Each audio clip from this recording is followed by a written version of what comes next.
Piselli e funghi. It's an Italian classic staple. They're really easy to make, they look so impressive on a table, and they're perfect for summer because you can eat them hot or cold. Let's get started. Start by turning a large sauté pan to medium-high heat. Add in about 3 tablespoons, 45 milliliters or so of extra virgin olive oil, and let that start to warm up. While the oil is heating in the pan, let's slice up our onions. I like long, thin strips of onion in this recipe, but if you want smaller pieces, you can definitely dice up your onion instead. Now that your olive oil has heated up, add your onions into the pan. Use your spoon to break them up if the rings are still stuck together, and I like to add a pinch of salt to start drawing out the moisture and adding a little bit of flavor and color to the onions.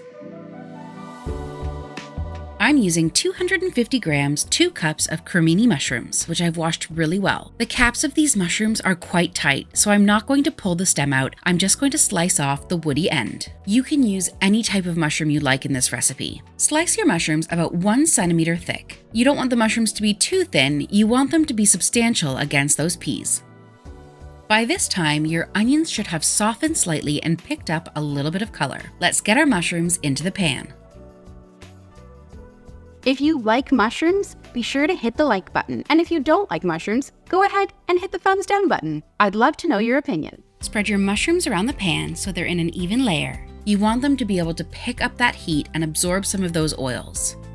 Every few minutes, give your mushrooms and onions a little bit of a stir to make sure that you have even browning on all sides of your mushrooms. This also helps to prevent the onions from burning on the bottom of the pan. Once the mushrooms and onions have really reduced down and the mushrooms have taken on this caramelized color, add in another pinch of salt to draw out that final little bit of moisture from the mushrooms. Add in 500 grams, 2.5 cups of frozen peas. If you want to use fresh peas, feel free to give them a quick blanch before you put them in with the mushrooms and onions. Give the peas a stir so they start picking up the oils and the flavors from the mushroom and the onion and start to cook through. We're going to season them with a little bit of salt and some freshly cracked black pepper. I've probably used about a tablespoon of salt for the whole recipe, and it's just as much black pepper as you like.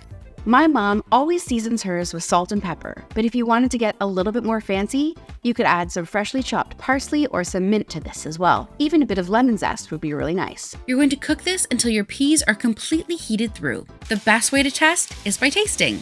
It's also a great opportunity to adjust your seasoning. It's time to serve up your peas and enjoy.